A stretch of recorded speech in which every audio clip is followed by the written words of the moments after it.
You're watching CBS News Los Angeles, The Rundown. Hello, I'm Juan Fernandez. Here's a look at your top stories. We're on storm watch this afternoon. Take a look. The heavy rains are gone, but they did leave behind some damage. In Torrance, crews are cleaning up after this tree toppled over. This happened on Sepulveda between Maple and Hickory. Today in San Diego, severe rain has led to some flooding, as you can see here. This happening in the Mountain View neighborhood. Dozens of cars were submerged in floodwaters, and people were walking through knee-high water in the street. Let's turn things over now to KCAL meteorologist Olga Ospina with your next weather forecast. Olga, what's next? Yeah, hi, Juan. You know, we have seen some incredible scenes today, and we had a lot of rain overnight into the early part of Monday. We continue seeing some pockets of heavy rain. We have had thunderstorm activity, some lightning strikes in the last couple of hours. And take a look, that storm keeps pushing through across Southern California. Want to zoom into some of those problem spots. We're still seeing some moderate to heavy rain through parts of Ventura County near Thousand Oaks and Camarillo. As we head a little bit further east into the Antelope Valley, seeing some pockets of heavy rain cells, and also near the San Gabriels along the 210 freeway. Glendora seeing some very heavy rain currently. And then as we head towards the Inland Empire, look at this band of very heavy rain pushing through Mira Loma along the 15 freeway. That's going to continue to push you off to the east, and up in the mountains we are seeing some snow for those higher elevations. So resorts getting several more inches of snow as we head into the next few hours. Let's take a look at our futurecast. As we head into the next hour, 4:30, we're starting to see more of a break in the rain, and we'll continue to see that rain taper off as we head into later tonight. Still some minimal impacts as we head into that commute hour this evening. Still some rain across parts of the San Fernando Valley into the Antelope Valley, but a lot of us seeing some drier conditions. We'll continue to see that for a lot of us as we head into the 7 o'clock hour for LA, Ventura. We're looking drier, but still some impacts across higher elevations. And again, that rain tapers off as we head into late tonight. And Tuesday, we are left with much drier conditions. But flooding is a big concern. In fact, we do remain still under a flood watch for much of the Inland Empire into Orange County as well. And that's going to continue into late tonight and into the early part of Tuesday. Along the coastline, not exactly beach weather, but just be aware, high surf is going to continue to impact our beaches, especially Ventura County.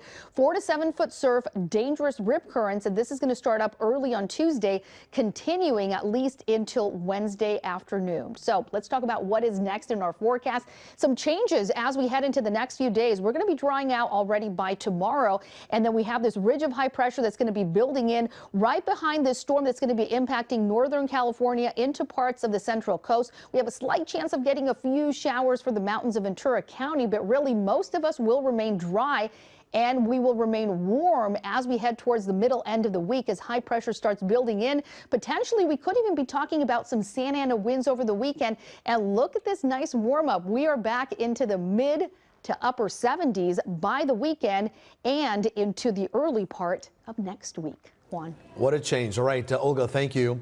Well, cleanup has just begun as the heavy rains moves out. KCAL News reporter Luz Delia Caballero is in Woodland Hills where a tree toppled onto a car.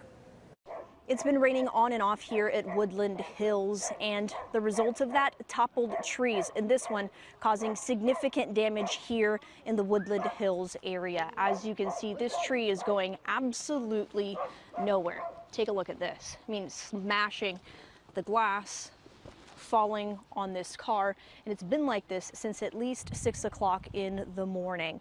That's the owner right there. She tells me that fortunately nobody was in the car at the time that this tree came barreling down, crashing into her car. But folks here in this neighborhood tell me that it's no surprise that a tree like this has come down, because recently on city property, homeowners have been renovating on strips like this one. This strip, let me show you, actually has some rubber on it and some lining, and residents say that this may be the cause of why there isn't proper irrigation. We've reached out to the city on that point and also on the cleanup. They say that they are now aware of this situation. They're looking into whether or not these trees are being properly watered. So as of now, it could take several hours before this tree is really cleaned up. And the owner of this car tells me that it really has at this point turned into an insurance nightmare because she cannot move forward with her insurance until this tree is no longer on top of her car. And according to the city, that could take several hours. And depending on how many emergencies are reported on roadways like this one, it could take more than a day. So stay with KCAL. We'll stay on top of this as we dig deeper into why these trees are coming down and, of course, the cleanup efforts. All right, Luz Delia, thank you very much. Now to this, voters go to the polls in New Hampshire tomorrow for the first in the nation primary. The race for the Republican presidential nomination is between former President Donald Trump and former UN Ambassador Nikki Haley. Now, there is new concern about artificial intelligence in all this after a fake robocall of President Biden told New Hampshire voters not to vote. Listen. Voting this Tuesday only enables the Republicans in their quest to elect Donald Trump again. Your vote makes a difference in November, not this Tuesday. Well, it sounds pretty legit, right? Here now to talk about these cybersecurity issues is Tony Zabai with Checkpoint Software Technologies. Tony, thanks so much for being with us this afternoon. Thanks for having me.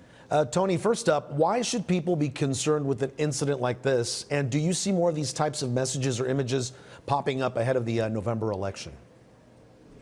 Yeah, just based on the short clip of the robocall you played, it does sound very convincing. I think everybody can probably recognize President Biden's voice, and that did sound very legitimate, and it did sound like President Biden. And the scary thing is it's really easy to create these types of deep fakes, both audio and video, with very little or low cost software and hardware, and very little what we call training data of actual video and audio of an individual to be able to spoof them. And obviously there's tons of audio and video of President Biden and former President Trump out there on the internet to be able to train these different AI engines to create deep fakes to say really essentially anything that you want.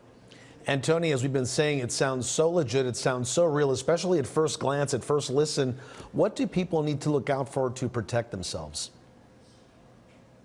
So for the average person getting these robocalls or maybe seeing, a video, it's very difficult for an individual to determine whether it's AI generated or some type of deep fake.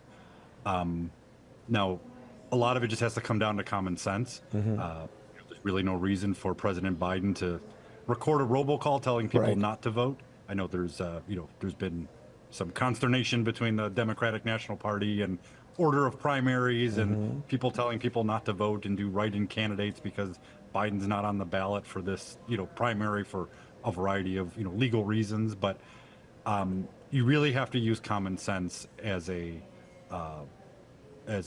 bearing to see if this stuff is real and really look at the source. Some of it comes down to our broadcast media, organizations like yourself. Will vet these things out and decide whether and find out if they're legitimate or not. But if you're seeing things on Twitter or X or Facebook or any online social media, anybody can post these with no vetting of information. So you have to look at the content and you have to look at the source and be able to trust that source of that information.